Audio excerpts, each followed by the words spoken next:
नमस्कार। साहित्य तक के बुक कैफ़े के एक दिन एक किताब में मैं जयप्रकाश पांडे आपका स्वागत करता हूँ।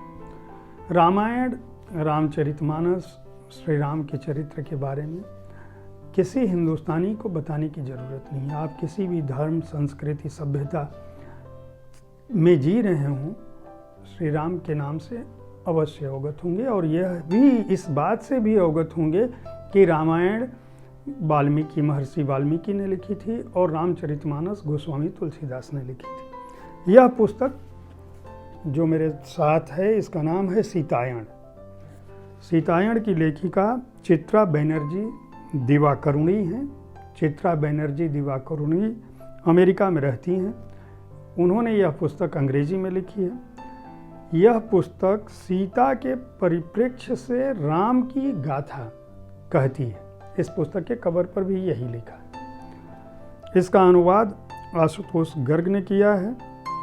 आशुतोष ने इसका इतना सहज अनुवाद किया है कि यह पढ़कर लगता ही नहीं कि यह पुस्तक मूल रूप से किसी अन्य भाषा में लिखी गई होगी, अंग्रेजी में लिखी गई होगी।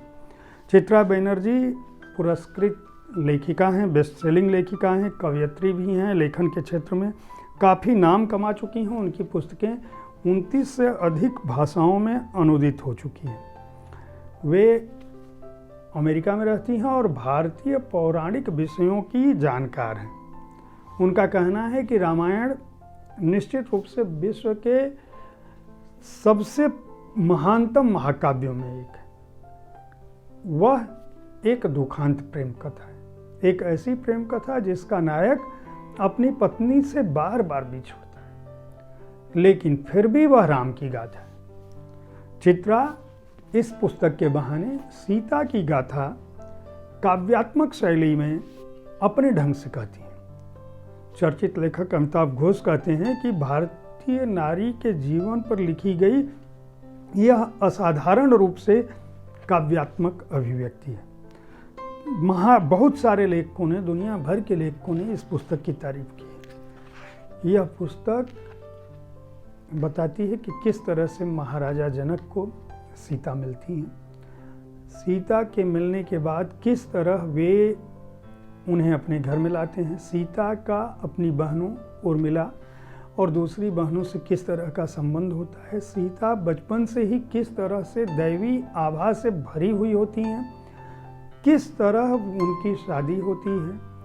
सीता किस तरह वन प्रांतर से उनका लगाव होता है।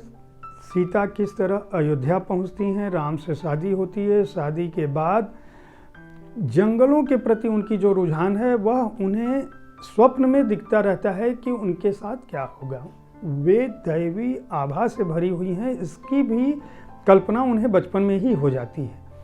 लेकिन उनके जीवन में जो कुछ घट रहा है, आभास होने के बावजूद भी वह उसको रोकने की स्थिति में नहीं है। जब उनको श्री राम के साथ वनवास जाना पड़ता है, जंगल में वह किस तरह से प्रेम का जीवन बिताती हैं, जंगल के लोगों को सिखाती हैं, पढ़ाती हैं, ऋषियों से मिलती हैं, राक्षसों के बारे में जानती हैं। शूर्पणखा के साथ उनका किस तरह का संबंध होता है, मंदोदरी के साथ किस तरह का संबंध होता है, यह पुस्तक अलग अलग रूपों में व्याख्या करती है। कई चीज़ों को वाल्मीकि रामायण, कई चीज़ों को रामचरितमानस, अलग अलग राम आख्यानों से इसमें बातें उठाई गई हैं, लेकिन शैली औपन्यासिक है, बहुत ही प्रवाहमय शैली है और अनुवाद बहुत ही अद्भुत है। पढ़ते समय कहीं भी नहीं लगता कि हम अनुवाद पढ़ रहे हैं। मूल लेखन का सा आभास होता है, जिसके लिए आशुतोष गर्ग बधाई के पात्र हैं।